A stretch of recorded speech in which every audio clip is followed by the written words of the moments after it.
personal views and opinions expressed by our podcast guests are their own and are not legal advice or official statements by their organizations.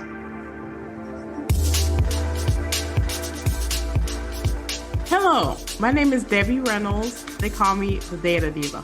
This is the Data Diva Talks Privacy podcast, where we discuss data privacy issues with industry leaders around the world with information the businesses need to know now.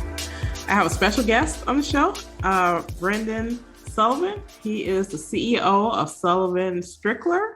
Welcome to the show. Hi, Debbie. It's great to be here. Looking forward to it.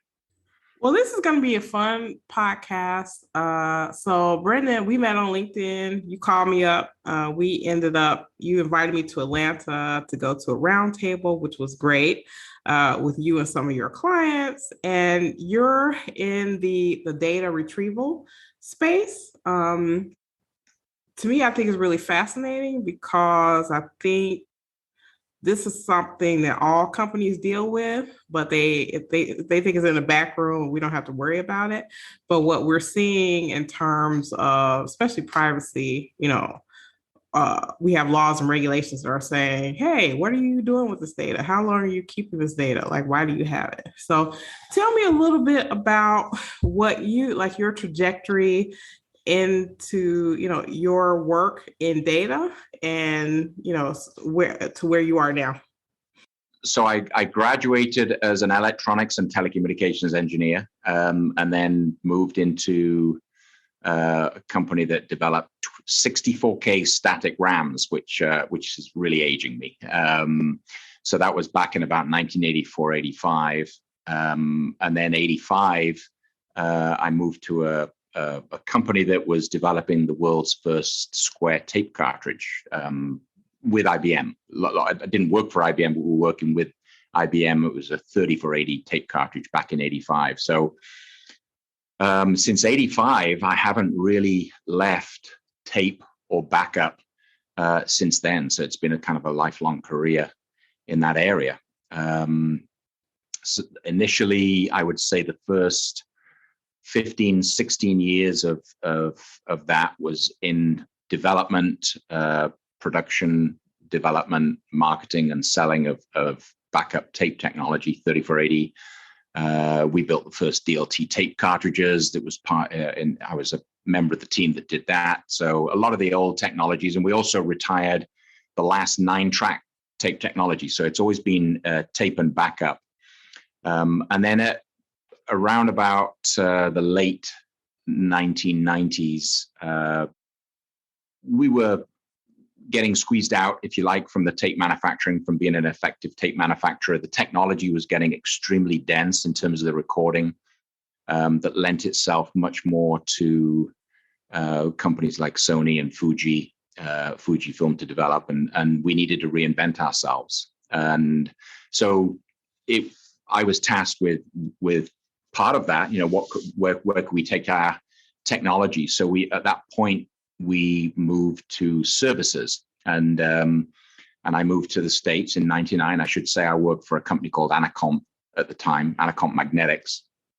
And many of the listeners out there might know that Anacomp Magnetics actually got spun off to form eMag Solutions. So it was originally Anacomp. And so as we were reinventing ourselves, that we had the idea that we would offer recovery services from backup tape rather than just manufacture of backup tapes. And we stumbled across Enron matter, and we stumbled into doing work on the Enron matter and then doing work on Zuba Lake versus UBS. And that really was the trigger for us to get into more of the legal compliance side of data services. So from that moment on, we built technology to be able to restore and produce data from backup environments in the 2000s. 2011, I had a couple of years. I left the company after 20-something years, and had a couple of years working for Alex Partners as a legacy data remediation consultant. And 2013, I came back into the specific backup industry, so to speak, and formed SullivanStrickler.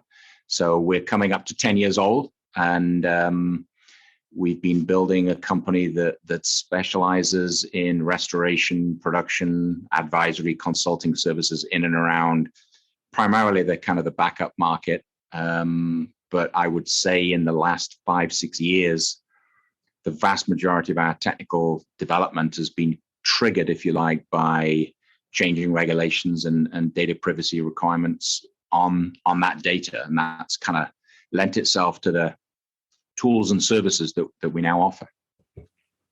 Fantastic. And I got a chance to tour your facilities. Very impressive. I would love to talk with you a little bit just about legacy data in general, right? So Okay. this is a topic I like to talk about because I feel like not enough people talk about legacy data.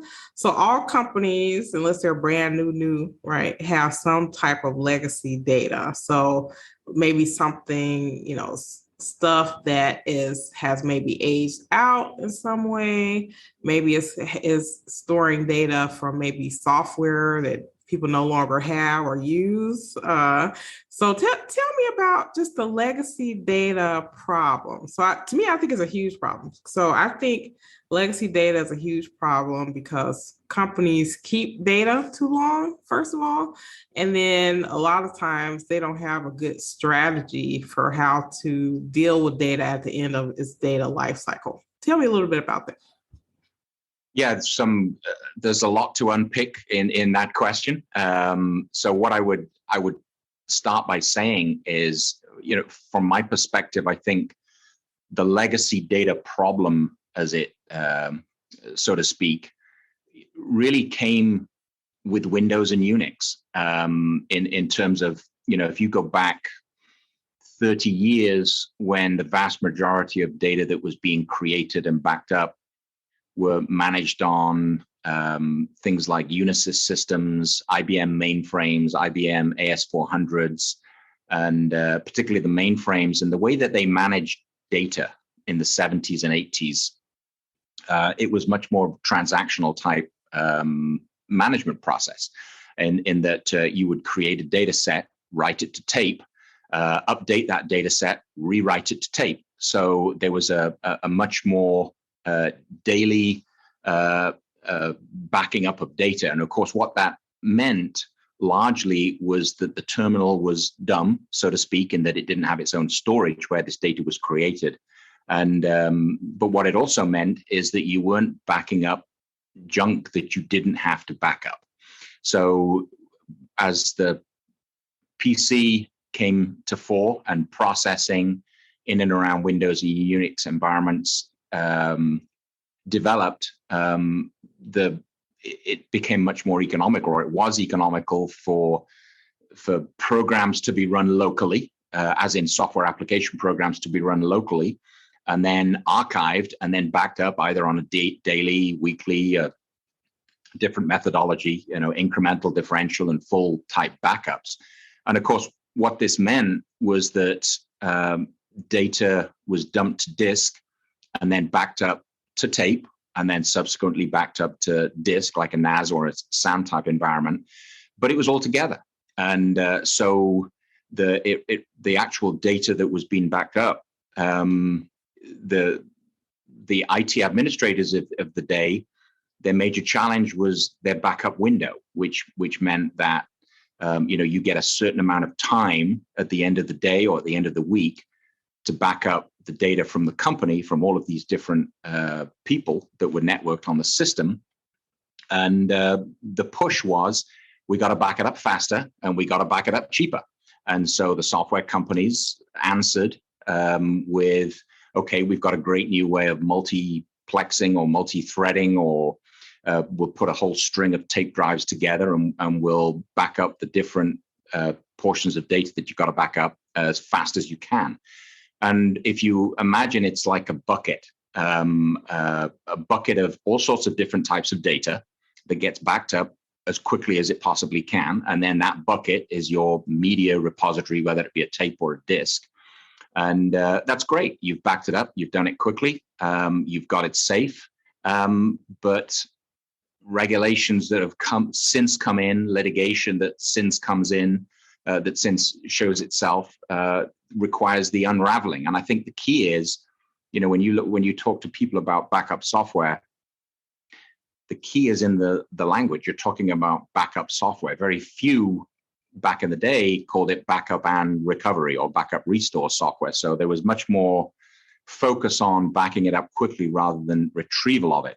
And what privacy regulations and other regulations have since proven is that it's the finding of that data and working of that data that has made it a problem.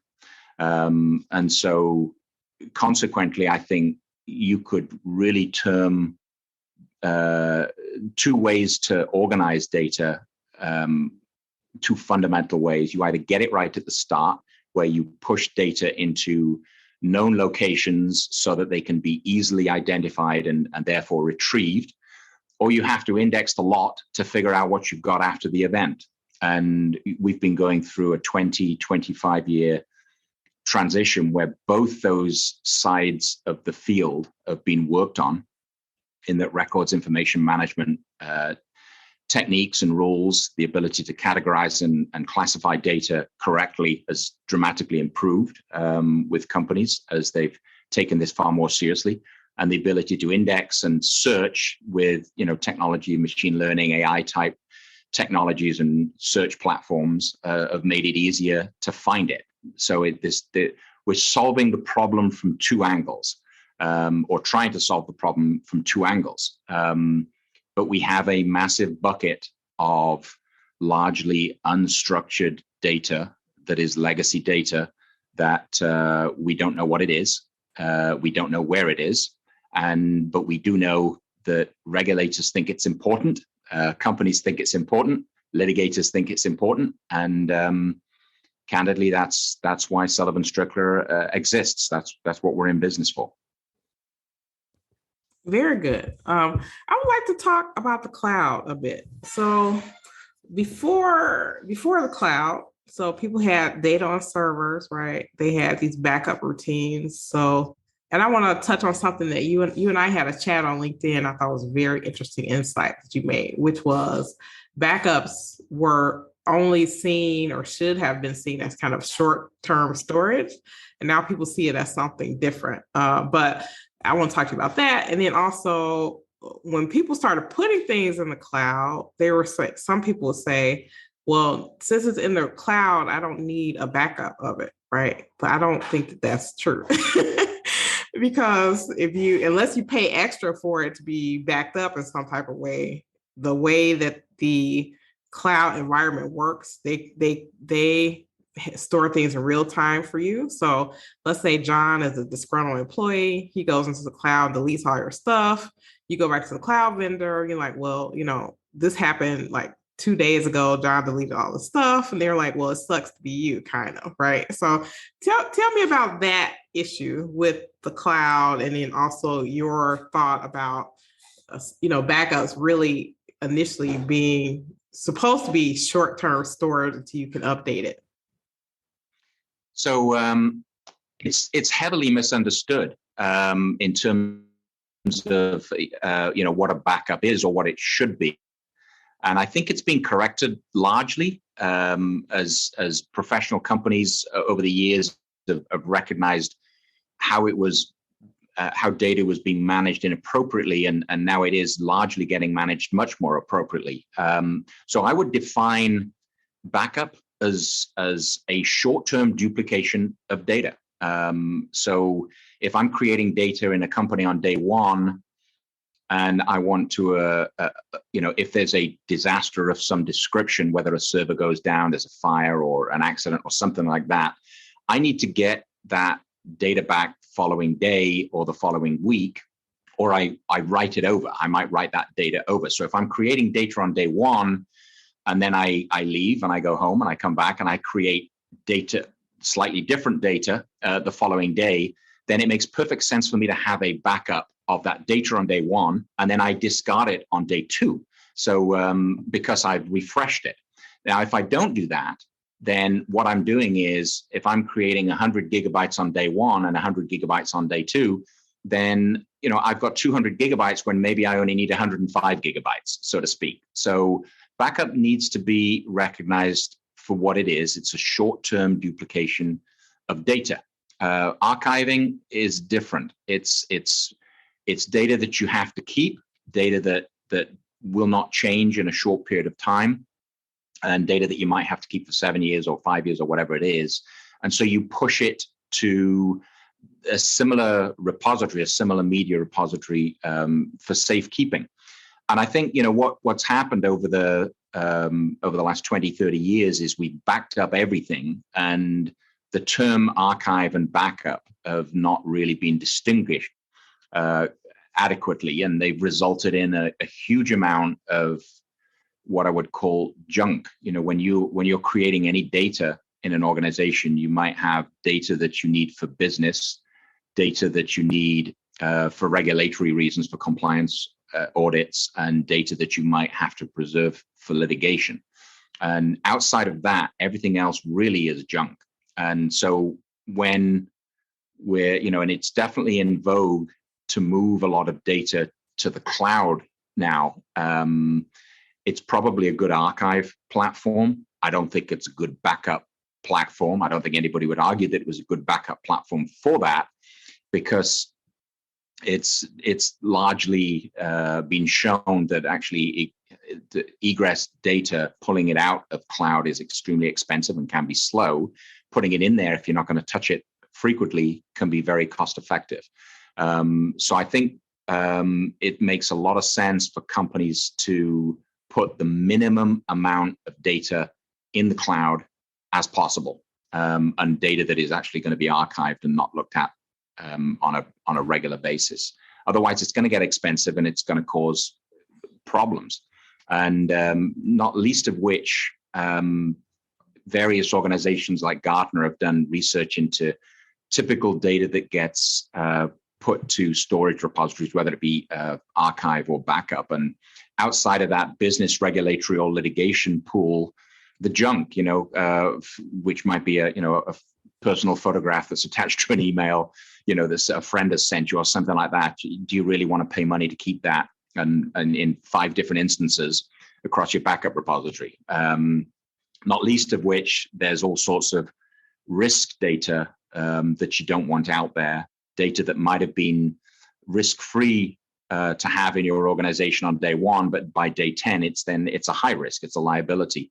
So I think pushing data to the cloud needs to be extremely intelligent. It needs to be records management needs to play a very, very big role in that, to avoid what will certainly be expensive, problematic issues going forward when it comes time to retrieving it. Let's talk about duplication or de-duplication, right? So keeping the same copy of the same thing over and over and over, as you say, gets very expensive. And this has been the way that people did it forever, because they felt that was just the safest way. But we know, as a result of a lot of, current and pending regulations, now there are regulations around privacy that are saying you should only keep data, unless you have some other reason, keep it no longer than is necessary. So that's like a whole new world in terms of how people kept stuff. Because I know I used to remember, when people were running out of room, let's say they were doing like a hot backup on a, server to server, they would say, well, just buy a new server, right? And just throw the backup on there. And that just keep going on and on. So I know companies still have those issues, but talk to me about the challenge that companies create for themselves when they store duplicates and how you help them with that. Yeah. So again, a lot to comment on that. I think if you take a typical or a standard organization that has a backup or an archive system, it can be very cost effective to push that data to whatever the media might be, whether it be tape, typically in the older days, but also NAS and SAN and various other network storage type applications. the duplication of data is largely initiated by the problem of a poorly understood retention schedule, how long you need to keep stuff. And therefore, when you are backing it up, are you backing up the same data on multiple occasions? And where is that data going?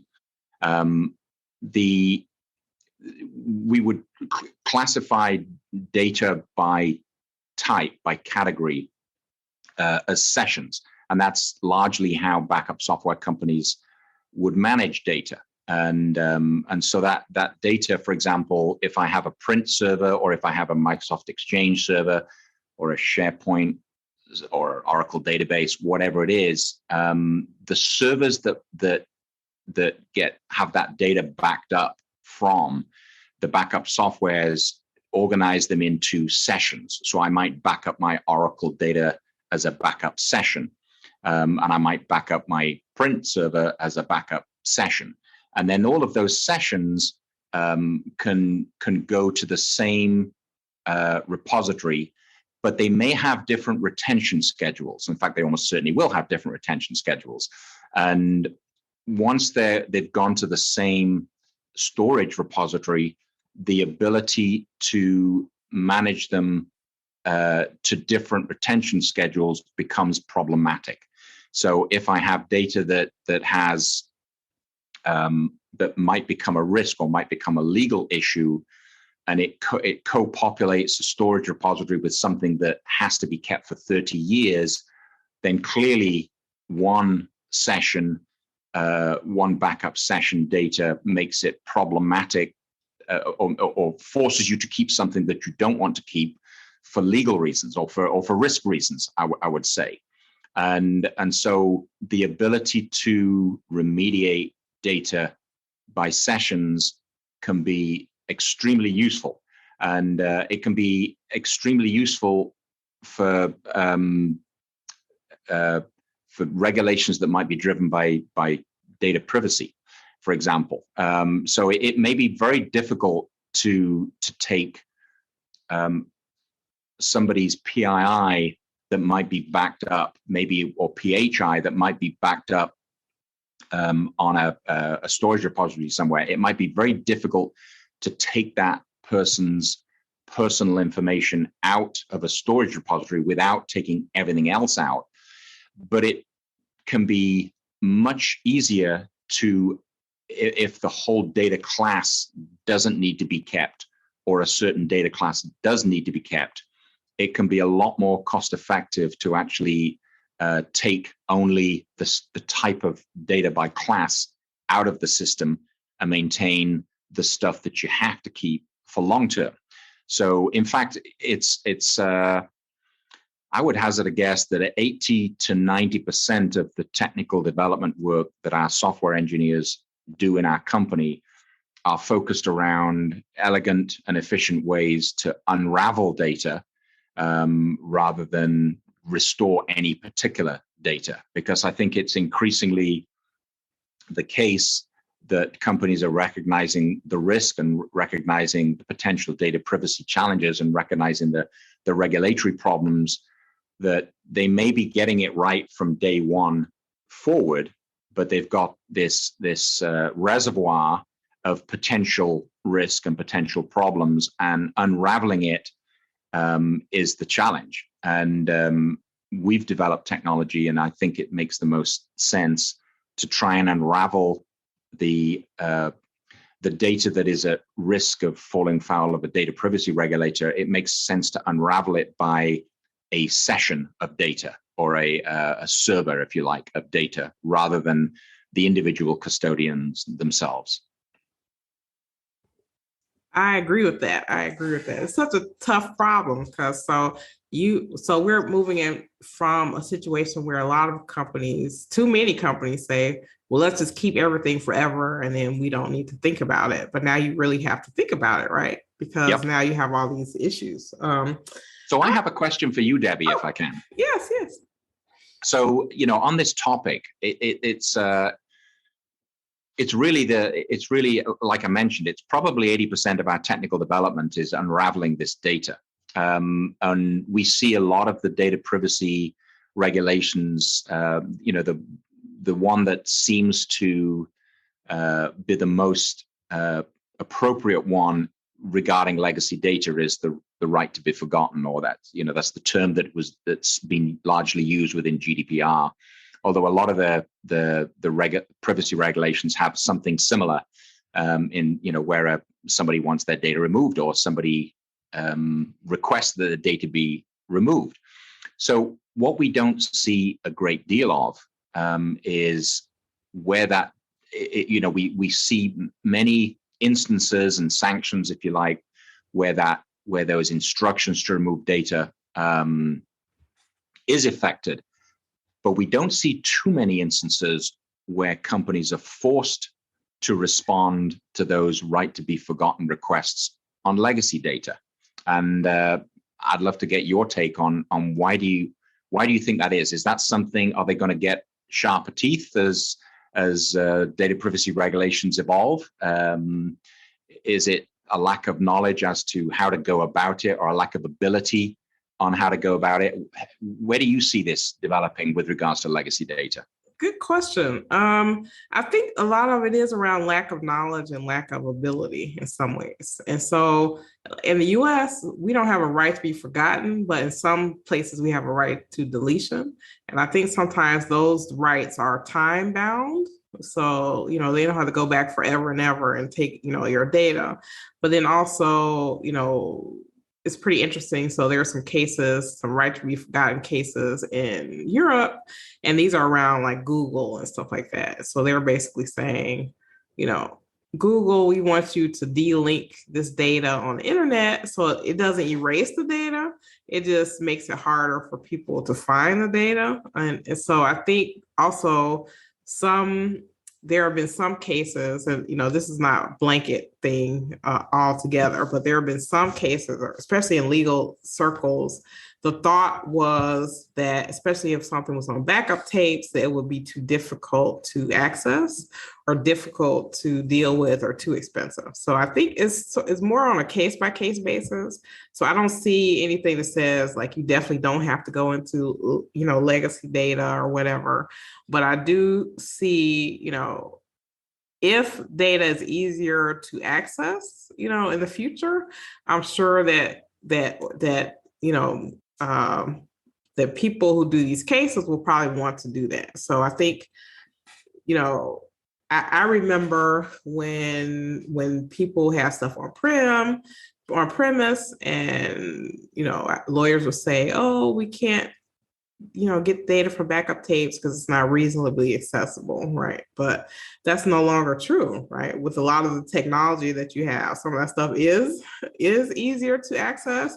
It isn't super laborious, or maybe it could be. It probably isn't as expensive as you say. You don't necessarily have to unfurl everything to be able to do that. So I think as more technology comes to bear, I think the capabilities are there to be able to do that.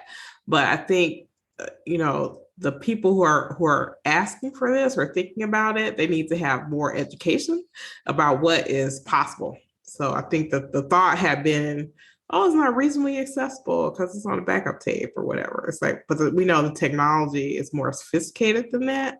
And maybe it is, right? Maybe it is. Or maybe they need to change the way that they handle their data retention.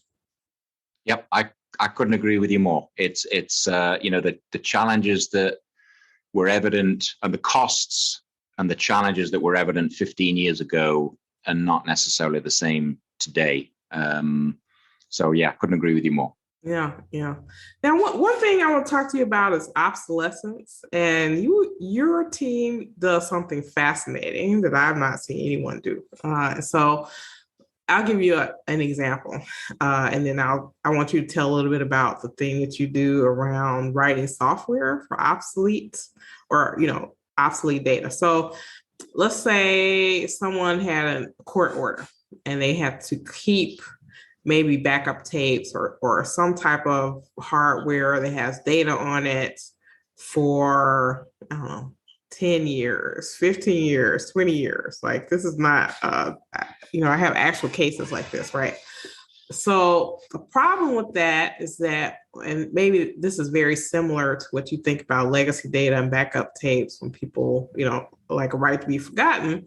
It's like if you have a court order where you have to keep that data for this long period of time, the knowledge about what's on those data systems are being lost because people are leaving organizations or retiring. The applications that stored that data are probably no longer available. So in some ways, I think if you feel like you're doing your duty by just locking this data into a room for like 10 years, I think that's a problem because also tapes degrade, right? There's degradation there, there's obsolescence there. So tell me about how do you help people in those areas? So they have data they have to keep for some reason. It may be old, it may be legacy. They may not know the software. They may, maybe it's on media that is degrading or going to degrade after some point. How do you handle those situations? So, in terms of tape degrading, you're absolutely right. It does. There's no doubt about it. I think it's largely an old problem, though. I don't think it's, if I was to go back in time 30 years, then I think the vast majority of potential risk due to aging preventing anybody from getting hold of a file that they wanted was probably on the tape. I think these days, the risk of anybody not getting a file is more likely that the software is no longer available or supported, or maybe the hardware is no longer available or supported, or not easily available or supported.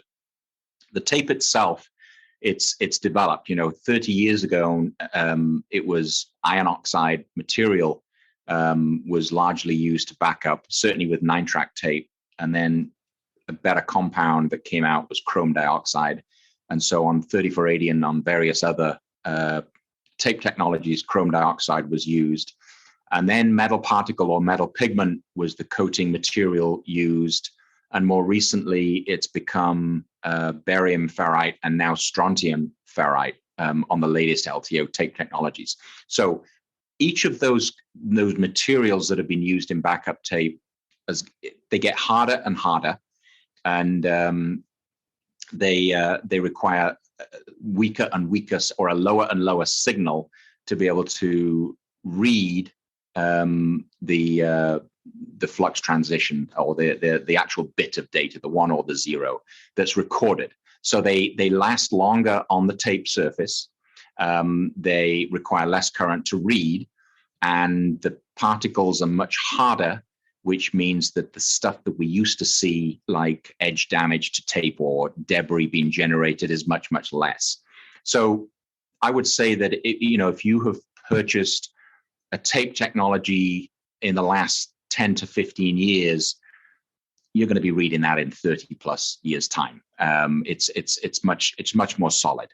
Now, in terms of the software, what we do is we write routines to enable data to be read from not just tapes, but also from things like, disk environments like data domain. We write routines from all of these backup softwares that essentially trick the storage media, whether it be tape or disk, into believing it's in the original environment that it was in. And here's what that means. If a backup and recovery software company develops a backup software 15 years ago and no longer supports it 5 years later because there's a new latest greatest way of backing up data, then when we get that storage media into our engineers' hands, they write routines. They understand how they learn from looking at the data at its lowest, at its rawest level, and they work out how that data was backed up to that storage media, and then they write code that enables that data to be restored in a standard Windows environment. So we can pick up something that might have been created in a Unisys, a Unix, Sun Solaris, AIX, AS400, MVS, all of these environments that have thousands of different backup routines that have been created over the last 30 years. We create a repository in our own software that can call upon each one of those emulators that trick the media into believing it's in that environment and therefore get hold of the data. And so what that means is, with the case in point that you had, that if somebody locks it in a room and that software or the hardware is no longer available, we've got a repository of code probably written that will read it. And if it hasn't, then we'll be able to read the data at a hex level and figure out how to write routines to restore it. So that's kind of and it can be extremely effective, not just for restoring the whole file, but for also learning about the data in itself at a metadata level. So often, 9 out of 10 times you can make decisions on data based on the metadata rather than the content itself. So it can provide a lot of elegant ways to do that also. Yeah. I thought that was fascinating when I saw you and your team do that, because that's such a huge problem that people had. They thought, oh my God, the software, I don't have it. The hardware, I don't know how to access it. How do I get this data? How do I use it or get insights? It's really cool. Well, one thing I want to talk to you about is air gapping. First of all, we'll talk about, maybe you can explain to people what that is. And the reason why I'm bringing this up is I remember, maybe I'm dating myself now, right? So back in the day when I started working in technology environments, I remember we used to have meetings about whether we're going to put something on the internet. Right. So now it seems like everything is connected to the internet. Everything is either on the internet. And so I think, one area that people can go to try to reduce some of their risk is not putting everything on the internet. So give me an idea of why, first of all, what is air gapping and why that could be a benefit to people in terms of securing their data. So an air gap is simply a computer system or a piece of data that is not connected to the internet. It's as simple as that. And so when anybody or any company acquires a backup environment or any kind of computer environment, if it's connected to the internet, then it is not air gapped. And I'm a large tape advocate, as you might guess from somebody that's been around in the tape industry since 1985. It's certainly not appropriate these days to use tape for backup. There are far more effective backup solutions out there than just using tape. For archive, I think it's still the perfect media. And the three factors that makes it a perfect media is that it lasts a long time, it's portable, secure, and it's unhackable. You can't hack a piece of data that's not air gapped, certainly that's residing on a piece of tape. So, and increasingly, when dealing with companies' risk departments, this is what they want to know. They want to know that if you're going to be working on my data, everybody that's ever done a risk assessment, a vendor assessment, any vendor, they've had these 60-page documents that come from financial services firms or other firms, and there seems to be 20 to 30 pages that are, tell me about your vulnerability testing, tell me about your penetration testing and all this kind of stuff. And we run systems that are air gapped. And what that means is that it really is irrelevant, because the data that we work on is static. It's inaccessible on the internet, and we process it separately. So that is what the air gap is, and that is why it's critical, certainly in our space of servicing clients that are highly regulated, have risk at the top of their mind, and obviously involved in regular litigations, they want to know that their vendor and service providers have air gap solutions. So even within our data centers, outside of tape obviously being the easiest definition of an air gap media, we have air gap intranets within our company that you can't log into them from outside. Their network is internal. That's great. That's great. I would love. I'm glad you guys are doing this. I was very impressed with the way you all handle yourself. Let's talk a little bit about chain of custody, I guess. Okay.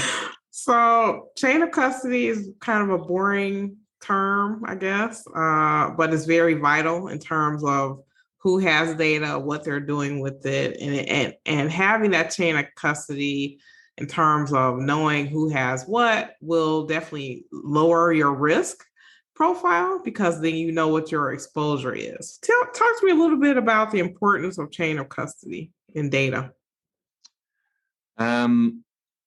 So if you're in computer forensics and you talk to potential clients about chain of custody, it largely starts and ends with, here's my laptop and I'm handing it over to you, and here's the serial number, and here's who I am, and will you sign here that you've received it, and I'll give you my signature back when I hand it back. And that's a chain of custody.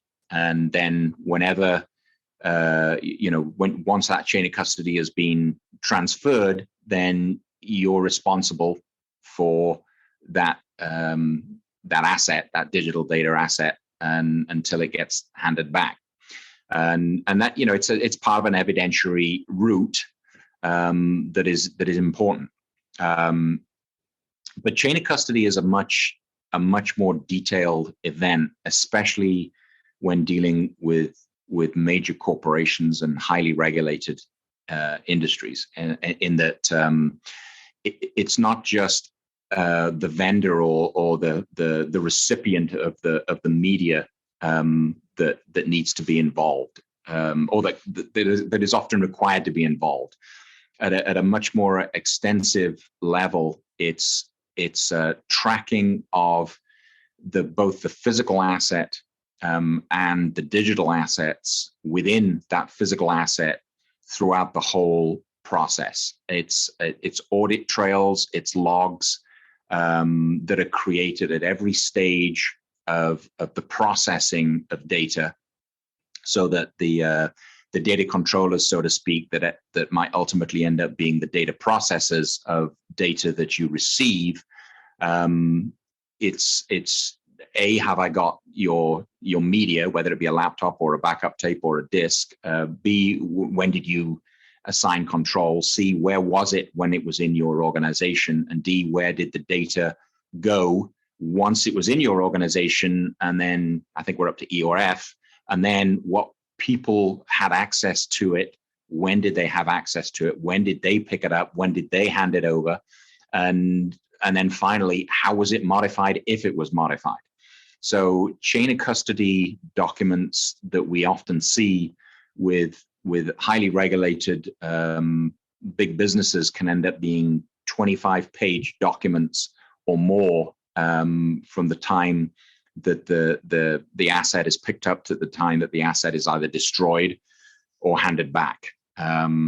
So it can be an extremely extensive piece of tracing of every part of that data and that physical asset that's involved.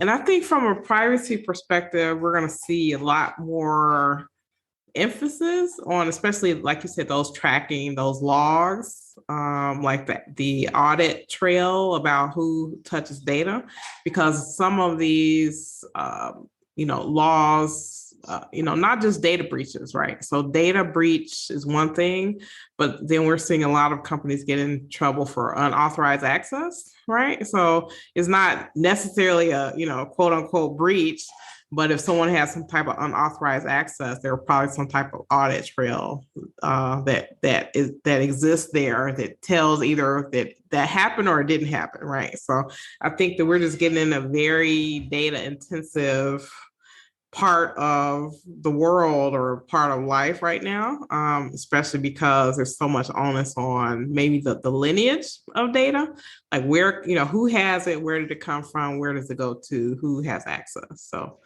yeah, you're right, Debbie, and I might broadly classify that as just defensibility. Increasingly, you have to have demonstrated defensible processes, and that means chain of custody, tracking, logs, metadata at every single stage of the process, and that can be the larger part of the actual work that needs to be done. Yeah, I agree with that. So if it were the world, according to Brendan, and we did everything you said, what would be your wish for either privacy or data handling? What do you want in the future if you had your wish in terms of how people handle data? So I think it's a good question. So I think there's some silliness in the world of data privacy regulation. Right now, I think it's obviously an evolving area. Obviously there's been not just talk. There's been a lot of work towards more federal data privacy regulations in the US, and Europe has largely led. But there's still some real silliness, and I'll elaborate from my perspective what it looks to be a little silly. Yeah. There's Google in France, for example. If you search something here, you don't have authority to view it outside of this country, but yet the internet is everywhere. And so how do you apply a regulation to a particular country when it's so clearly easy to breach that regulation? If I was to view data in any other country, then I would simply get a VPN in that country and I would simply go and view it. So, there's regulations that appear to me to be created, and, huge amounts of money and time go into creating these regulations when they're so easy to breach, and they're so easy to not be enforced. And so I think, to translate that to a wish, this is not a country problem. This is a global problem. And I believe that data privacy regulations can only truly be solved in the modern world at a global level. And so maybe more time and effort spent between countries on creating standards than having bodies that develop various regulations in each individual country. Would that be too much of an ask, do you think, Debbie? I don't know.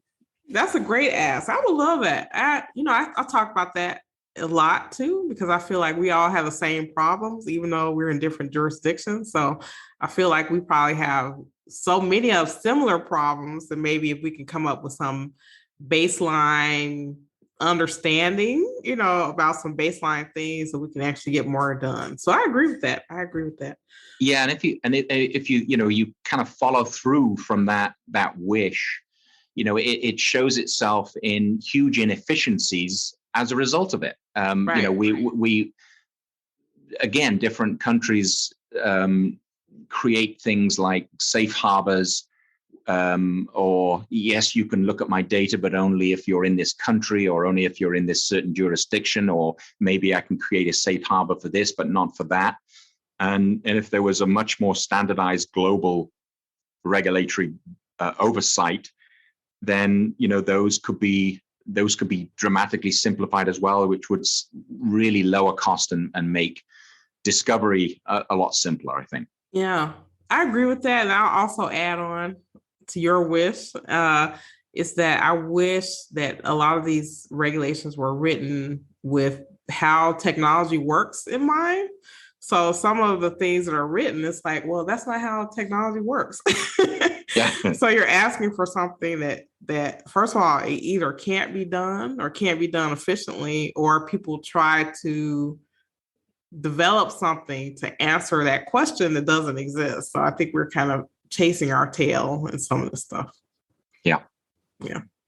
Well, it was great having you on the show. I really enjoyed spending time with you and your team and people that you know in Atlanta. And I'm happy that people get to listen to this episode because I feel like all companies have to do backup of some sort, right? So these are problems that almost any company could have. So being able to shine a light on this, and this to me, the legacy part of data or kind of the end of life stage of data, this is where I feel like a lot of companies fall down. So being able to have someone like you who knows a lot about that, I think is really helpful to the audience.